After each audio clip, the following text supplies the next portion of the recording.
हम कल उत्तर व्यवहारवाद के बारे में पढ़ रहे थे कि किस प्रकार से व्यवहारवादी जो क्रांति थी उसके बाद में एक नए क्रांति का जो है आगमन हुआ राजनीति विज्ञान में, जिसे हम उत्तर व्यवहारवाद के नाम से जानते हैं। क्योंकि उत्तर व्यवहारवाद ने जो व्यवहारवाद में जो कमियां थी, जो दोष थे, उन दोषों को और कमियों को दूर करने के लिए राजनीति विज्ञान में एक नए दृष्टिकोण का जन्म हुआ, जिसे हम उत्तर व्यवहारवाद कहते हैं। तो कल हमने उत्तर व्यवहारवाद के बारे में इसका परिचय, इंट्रोडक्शन आपको दिया था कि किस प्रकार से राजनीति विज्ञान में उत्तर व्यवहारवादी क्रांति का जो है महत्वपूर्ण स्थान है। क्योंकि उत्तर व्यवहारवाद ने व्यवहारवाद में जो उत्पन्न कमियां थी, दोष जो थे, उन दोषों को दूर करने का पूरी तरह से प्रयास किया। क्योंकि व्यवहारवादी क्रांति के कारण राजनीति विज्ञान में केवल तथ्यपरक अध्ययन जो है उसकी शुरुआत हुई थी और मूल्यों को बिल्कुल भी जो है स्थान नहीं दिया गया था। अब जो उत्तर व्यवहारवादी क्रांति ने राजनीति विज्ञान में तथ्यों के साथ साथ मूल्यों के अध्ययन पर भी जो है वह बल दिया, और अब राजनीति विज्ञान में तथ्यों के साथ साथ मूल्यों को भी जो है जो अपने अध्ययन में स्थान उत्तर व्यवहारवादियों ने दिया। तो इस प्रकार से व्यवहारवाद जो है उसमें उत्पन्न कमियों और दोषों के असंतोष के परिणाम स्वरूप एक नए जो है सिद्धांत का, एक नए उपागम का राजनीति विज्ञान में आगमन हुआ, जिसे हम उत्तर व्यवहारवादी क्रांति कहते हैं। तो देखिए, उत्तर व्यवहारवाद की परिभाषा, यदि आपके 2 नंबर का प्रश्न आता है उत्तर व्यवहारवाद किसे कहते हैं, तो उसकी परिभाषा के रूप में हम ये कह सकते हैं कि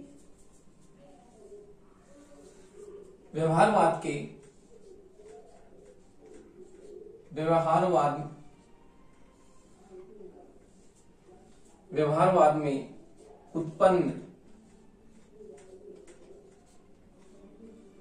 दोषों, व्यवहारवाद में उत्पन्न दोषों के असंतोष की परिणाम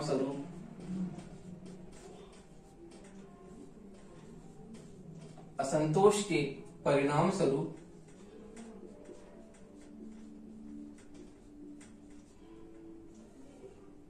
एक नए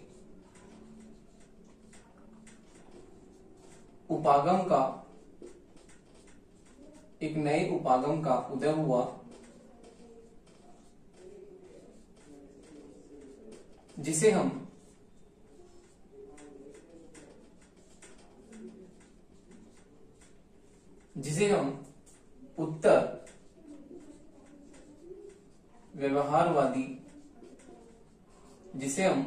उत्तर व्यवहारवादी क्रांति कहते हैं, जिसमें कर्म और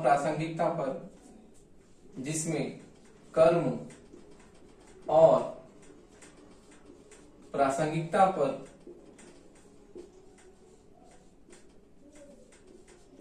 बल दिया गया। तो देखिए, उत्तर व्यवहारवाद की परिभाषा है कि व्यवहारवाद से उत्पन्न दोषों के असंतोष के परिणाम स्वरूप एक नए उपागम का, एक नए सिद्धांत का जन्म हुआ, जिसे हम उत्तर व्यवहारवाद कहते हैं। और इस क्रांति के जो है इसमें सबसे महत्वपूर्ण चीज है कर्म और प्रासंगिकता पर इसमें महत्वपूर्ण रूप से बल दिया। तो देखिए, उत्तर व्यवहारवादी क्रांति, व्यवहारवाद में जो कमियां थी उन कमियों को दूर करने के लिए इस उपागम का जन्म हुआ, जिसने कर्म और प्रासंगिकता पर महत्वपूर्ण रूप से बल दिया। तो देखिए, आप ये कहेंगे कि उत्तर व्यवहारवाद तो परंपरागत दृष्टिकोण का जो है अनुकरण है, लेकिन परंपरागत दृष्टिकोण से हम कहते हैं कि परंपरागत दृष्टिकोण में केवल मूल्यों को जो स्थान दिया गया, और इस कारण से हम ये नहीं कहते कि उत्तर व्यवहारवाद परंपरागत दृष्टिकोण का अनुकरण है, लेकिन इसके साथ ही इसमें जो है अध्ययन की वैज्ञानिकता पर, नई तकनीकों पर बल दिया, और इस प्रकार से अध्ययन को विशुद्ध रूप से जो है वैज्ञानिकता का इसमें जो है पुट दिया गया कि किस प्रकार से राजनीति विज्ञान को एक विशुद्ध विज्ञान के रूप में हम इसे नए रूप में जो स्थापित कर सकते हैं। तो इसमें मूल्यों के साथ साथ अध्ययन में आनुभाविक और वैज्ञानिकता को भी इसमें शामिल किया गया। तो देखिए इस प्रकार उत्तर व्यवहारवाद में जो है कर्म और प्रासंगिकता महत्वपूर्ण रूप से है, और डेविड ईस्टन ने जो है अपने पॉलिटिकल साइंस एसोसिएशन 1969 में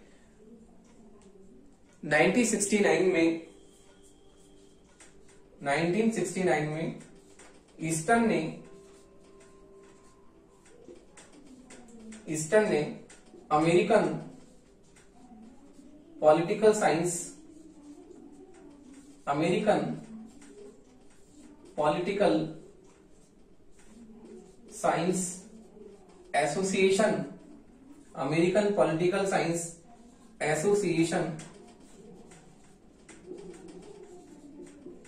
एसोसिएशन के अपने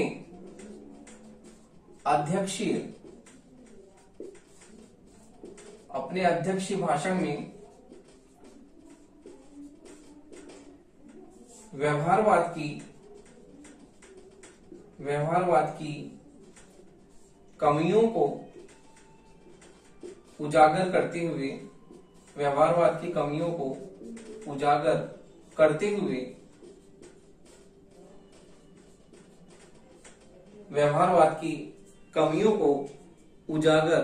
करते हुए उत्तर व्यवहारवाद के बारे में जो है इन्होंने बात की। तो डेविड ईस्टन ने व्यवहारवाद की आलोचना की और इस आलोचना कमियों को उजागर करते हुए उत्तर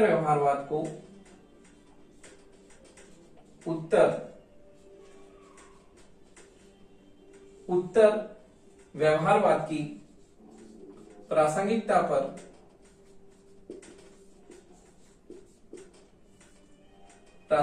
पर बल दिया और व्यवहारवाद की कमियों को उजागर करते हुए उत्तर व्यवहारवाद के महत्व पर जो है डेविड ईस्टन ने 1969 में अमेरिकन पॉलिटिकल साइंस एसोसिएशन के अपने अध्यक्ष भाषण में व्यवहारवाद की कमियां उजागर करते हुए व्यवहारवाद की आलोचना करते हुए कि इसमें क्या क्या कमियां हैं, दोष है, इन दोषों पर बात करते हुए एक नए जो है उपागम का सूत्रपात किया जिसे हम क्या कहते हैं, उत्तर व्यवहारवादी क्रांति।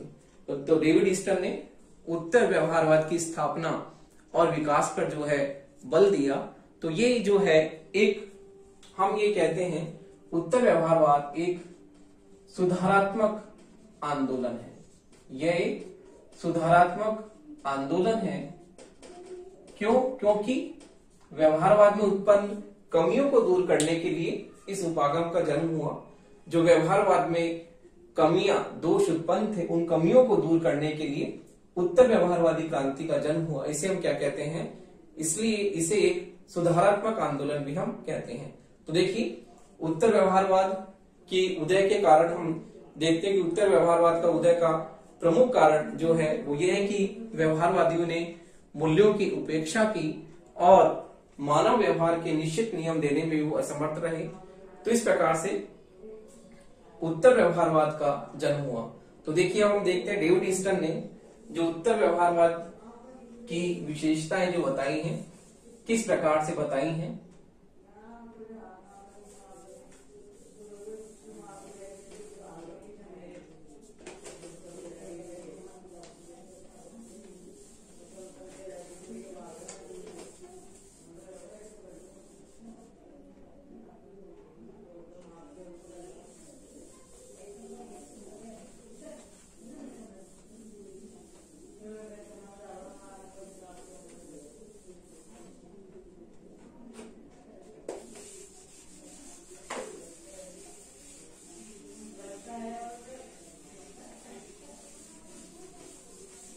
तो देखिए हम बात करते हैं डेविड ईस्टन ने जो उत्तर व्यवहारवाद की प्रमुख विशेषताएं और मान्यताएं जो बताई हैं उसके बारे में हम बात करते हैं कि उत्तर व्यवहारवाद की जो है वो क्या विशेषताएं हैं। तो देखिए डेविड ईस्टन ने हम उत्तर व्यवहारवाद की मान्यताएं, उत्तर व्यवहारवाद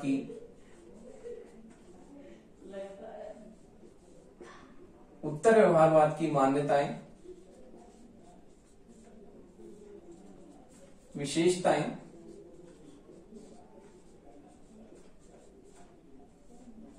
या लक्षण।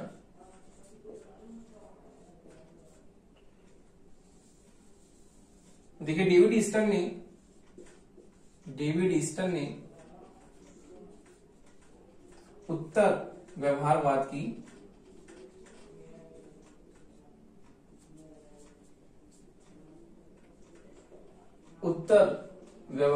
की सात प्रमुख डेविड ईस्टन ने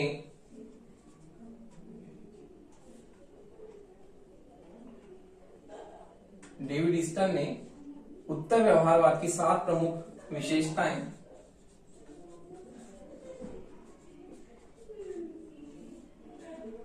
इस प्रकार बताई हैं।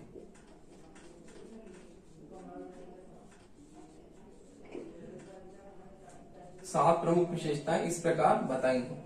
तो देखिए पहली है, तकनीक से पहले सार का महत्व है। डेविड ईस्टन ने बताया है कि तकनीक से पहले जो है वो सार का महत्व है। तो ये डेविड ईस्टन ने पहली विशेषता जो बताई है, ये बताई है तकनीक से पहले सार का महत्व है। तकनीक से पहले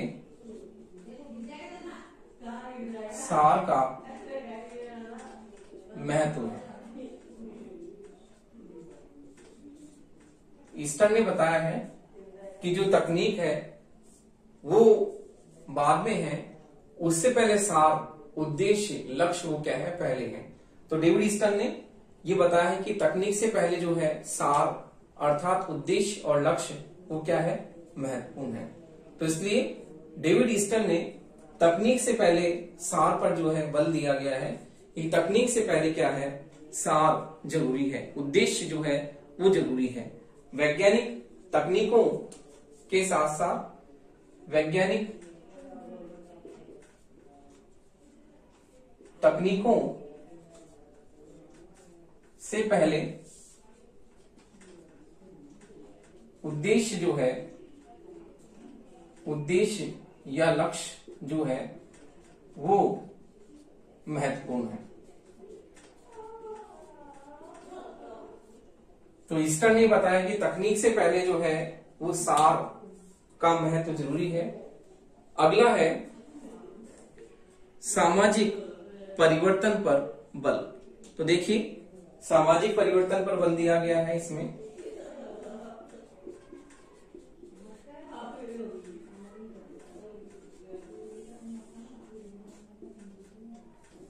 सामाजिक परिवर्तन पर बल। तो ईस्टन ने ये कहा है कि ये जो उपागम है, ये उपागम समकालीन समस्याओं के संदर्भ में विश्वसनीय समाधान के लिए ये उपागम बहुत ही महत्वपूर्ण है। और सामाजिक परिवर्तन पर बल दिया गया है, अर्थात जो समकालीन समस्याएं हैं उन समकालीन समस्याओं के विश्वसनीय समाधान की बात इसमें की गई है। और सामाजिक परिवर्तन, क्योंकि परिवर्तन प्रकृति का नियम है, इसलिए परिवर्तन पर इसमें बल दिया गया है कि जैसे जैसे समाज की प्रक्रियाएं परिवर्तित होती जाएंगी उस पर जो है उसका अध्ययन भी बहुत जरूरी है। इसलिए इसमें सामाजिक परिवर्तन पर जो है महत्वपूर्ण रूप से बल दिया गया है।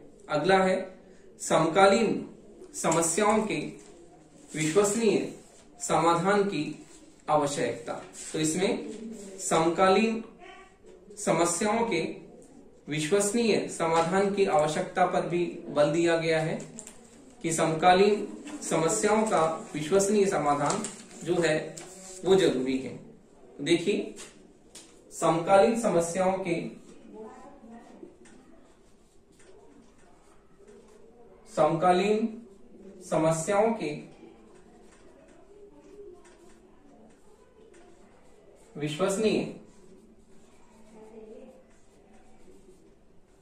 विश्वसनीय समाधान की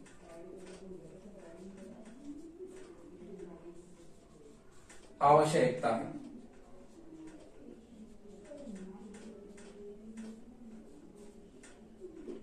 तो देखिए जैसे कि सामाजिक परिवर्तन पर बल पे मैंने आपको बताया था कि ये उपागम सामाजिक परिवर्तन पर महत्वपूर्ण रूप से बल देता है और सामाजिक परिवर्तन की महती आवश्यकता जो है इस उपागम में मानता है।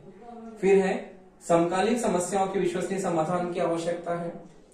इस उपागम का ये मानना है कि जो भी सिद्धांत निर्मित किए जाएं वो सिद्धांत निर्माण में बहुत ही महत्वपूर्ण है, क्योंकि उन सिद्धांतों के द्वारा जो समकालीन समस्याएं हैं उन समकालीन समस्याओं का विश्वसनीय समाधान भी क्या है, उनका हल ढूंढना भी बहुत ही जरूरी है। तो जो समसामयिक समस्याएं हैं, समकालीन जो भी मुद्दे हैं, उन मुद्दों का विश्वसनीय समाधान भी जो है वो उत्तर व्यवहारवाद देता है। तो उत्तर व्यवहारवाद के द्वारा समाज की समकालीन समस्याओं का पहले तो उनको ढूंढना, फिर उनके हल की, उनके समाधान की बात भी इसमें की गई है कि समकालीन जो भी समसामयिक मुद्दे हैं उन समकालीन समस्याओं का समाधान भी जो है इस उत्तर व्यवहारवादी क्रांति में उसके समाधान की भी जो है बात की जाती है कि इन समकालीन समस्याओं का विश्वसनीय समाधान भी जो है बहुत ही जरूरी है। अगला पॉइंट है मूल्य जो है वो राजनीतिक अध्ययन का अभिन्न अंग है। अगला है मूल्य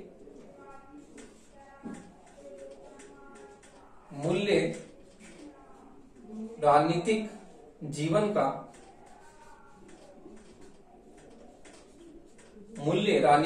का अभिन्न अंग है।